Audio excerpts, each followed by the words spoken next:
श्री रामकृष्ण लीला प्रसंग स्वामी शारदानंद जी द्वारा लिखित पाठ संख्या 18। दूसरी बार गदाधर की भाव समाधि।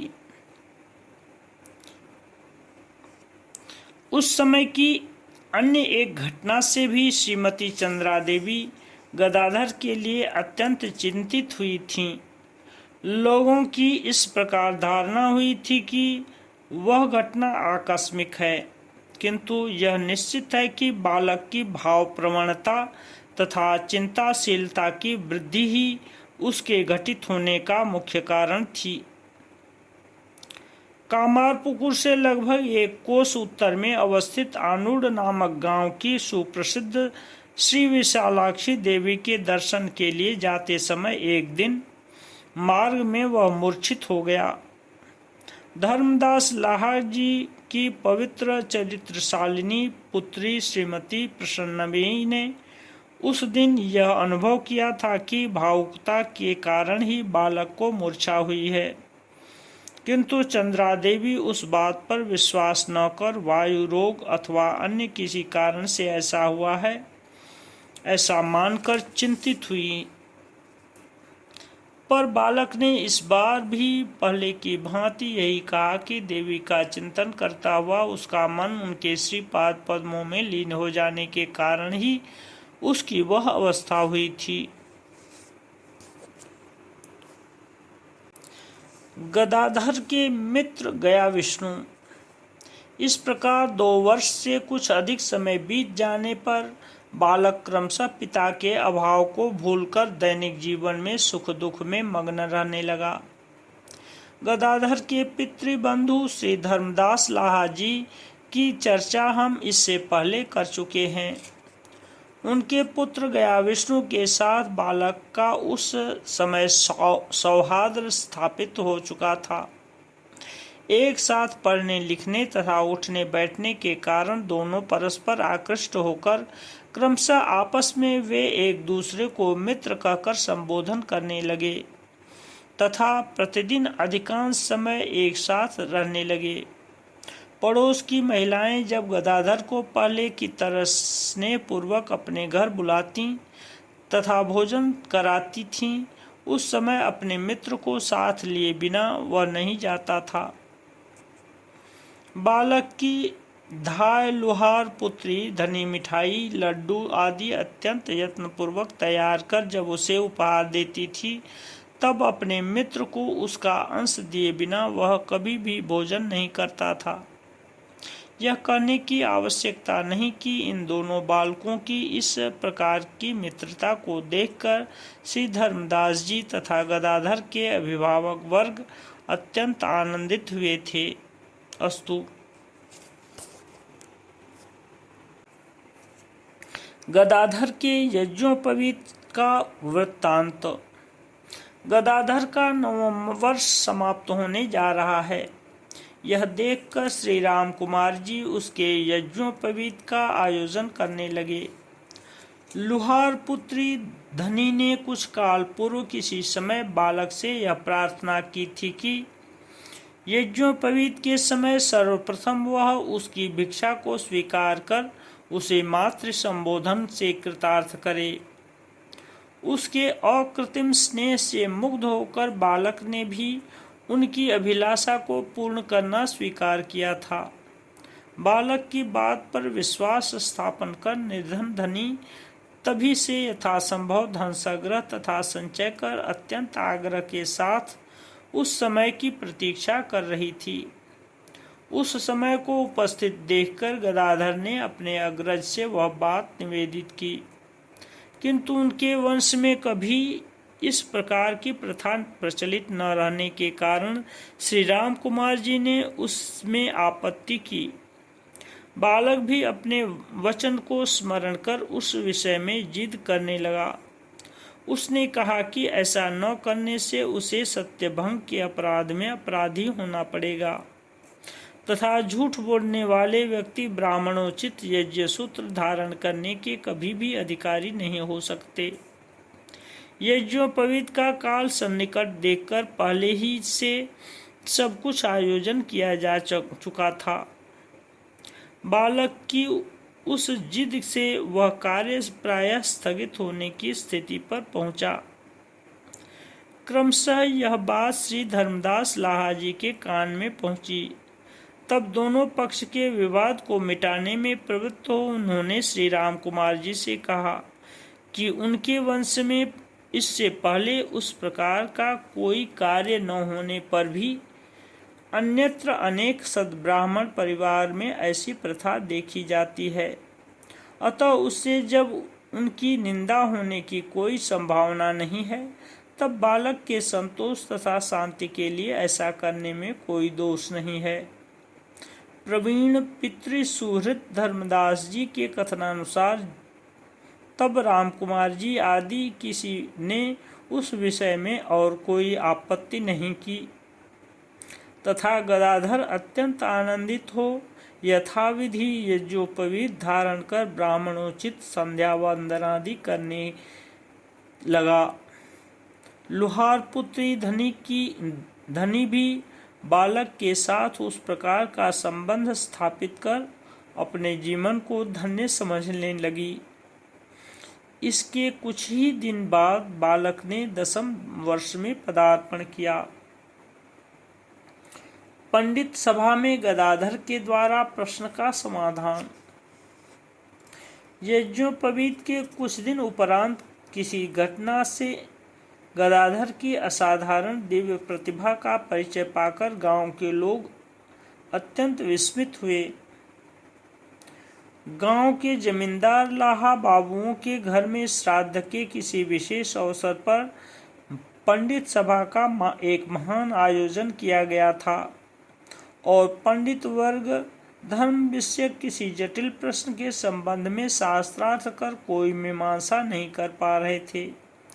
उसी समय वहां उपस्थित होकर बालक गदाधर ने उस विषय की ऐसी सुंदर मीमांसा की जिसे सुनकर पंडितों ने उसकी अत्यंत प्रशंसा की तथा उसे आशीर्वाद प्रदान किया। अस्तु। गदाधर की धार्मिक प्रवृत्ति की परिणति तथा तीसरी बार भाव समाधि। यज्ञोपवीत के बाद गदाधर का भावुक हृदय अपने स्वभाव के अनुकूल अन्य एक विषय को अवलंबन करने का अवसर पाकर आनंदित हुआ।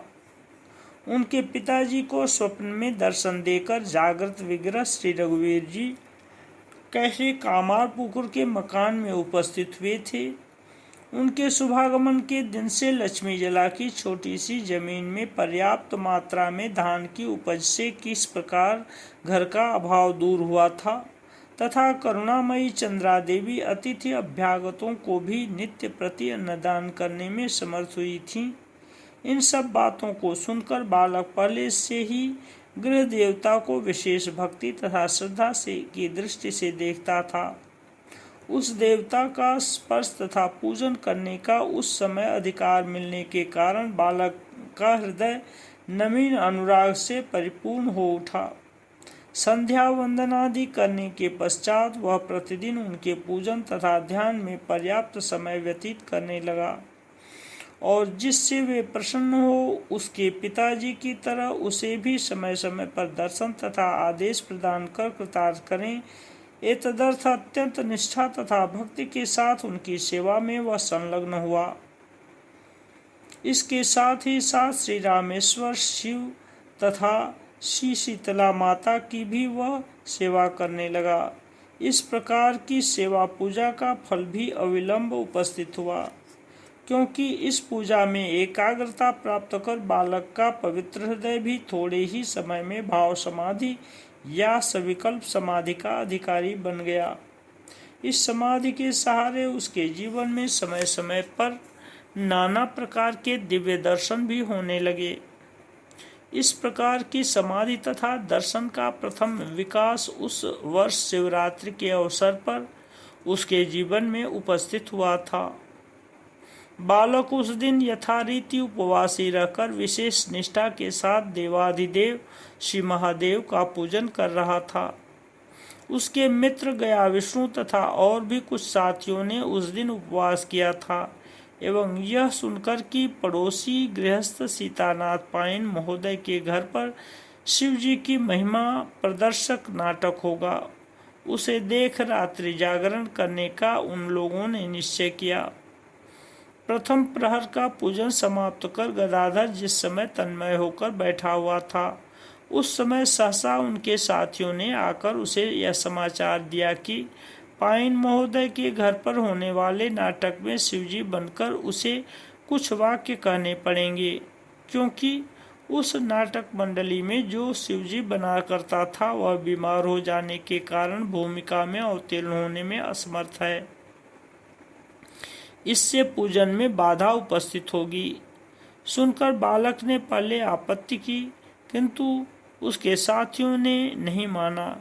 वे बोले कि शिवजी की भूमिका ग्रहण करने पर उसे रात भर शिव चिंतन ही करना होगा और वह पूजन की अपेक्षा किसी अंश में न्यून नहीं है। प्रत्युत ऐसा न करने से कितने ही लोगों को आनंद से वंचित होना पड़ेगा, यह भी विचारणीय है। साथ ही वे भी सब उपवासी हैं तथा इस प्रकार से रात्रि जागरण कर अपने व्रत को पूर्ण करने का उन्होंने निश्चय किया है। बाध्य होकर गदाधर ने सम्मति दे दी और तब शिवजी की भूमिका ग्रहण कर उसे अभिनय करना पड़ा। जटाजूट रुद्राक्ष की माला आदि धारण कर भस्म विभूषित हो शिवजी का चिंतन करता हुआ वह इतना तन्मय हो गया कि उसकी बाह्य चेतना विलुप्त हो गई। बहुत देर तक प्रतीक्षा करने पर भी उसमें चेतना न आने के कारण उस रात्र के लिए नाटक को बंद कर देना पड़ा। गदाधर की बारंबार भाव समाधि। तब गदाधर की बीच बीच में उस प्रकार की समाधि होने लगी। ध्यान करने के समय तथा देव देवियों के स्तुति के संगीत आदि श्रवण करता हुआ वह प्रायः तन्मय हो जाता था और उसका चित्त स्वल्प अथवा अधिक काल के लिए अंतर्लीन होकर बाह्य विषयों से पूर्णतया विरत हो जाया करता था। वह तन्मयता जिस दिन प्रगाढ़ होती थी उस दिन उसकी बाह्य चेतना एकदम विलुप्त हो जाती थी, जिसके फलस्वरूप कुछ काल के लिए वह जड़ जैसा बन जाता था। किंतु उस अवस्था के निवृत्ति हो जाने के बाद उससे प्रश्न करने पर वह कहता था कि जिन देवी देवताओं के ध्यान अथवा संगीत आदि का वह श्रवण कर रहा था, अपने अंदर उनसे संबंधित किसी दिव्य दर्शन को प्राप्त कर वह आनंदित हुआ है। चंद्रा देवी तथा उनके परिवार के सभी प्रमुख लोग उन घटनाओं से कुछ दिन तक अत्यंत भयभीत रहे, किंतु उससे बालक के स्वास्थ्य की कोई हानि नहीं हुई है। वह सब कार्यों को संपन्न करता हुआ अत्यंत आनंद के साथ समय व्यतीत कर रहा है। यह देखकर उनकी आशंका क्रमशः दूर हो गई। इस प्रकार की अवस्था बारंबार उपस्थित होने के कारण बालक भी उससे अभ्यस्त हो गया और वह प्रायः उसकी इच्छाधीन हो गई।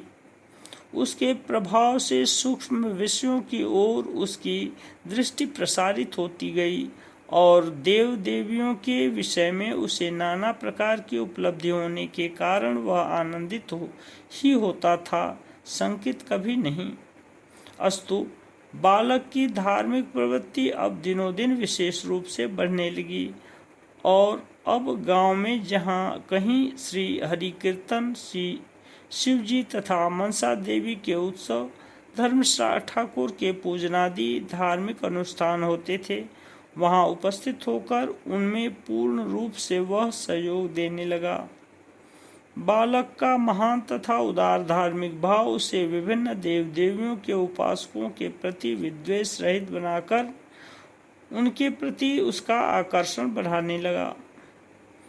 इसमें संदेह नहीं कि गांव की प्रचलित प्रथा से उस विषय में सहायता प्राप्त हुई, क्योंकि विष्णु के उपासक, शिव जी के भक्त, धर्म ठाकुर के पूजक वर्ग, ये सब विभिन्न संप्रदाय के लोग अन्यान्य गांवों की तरह परस्पर विद्वेष न कर आपस में मिलजुल कर अत्यंत सद्भावना के साथ वहां निवास करते थे। ओम शांति शांति शांति।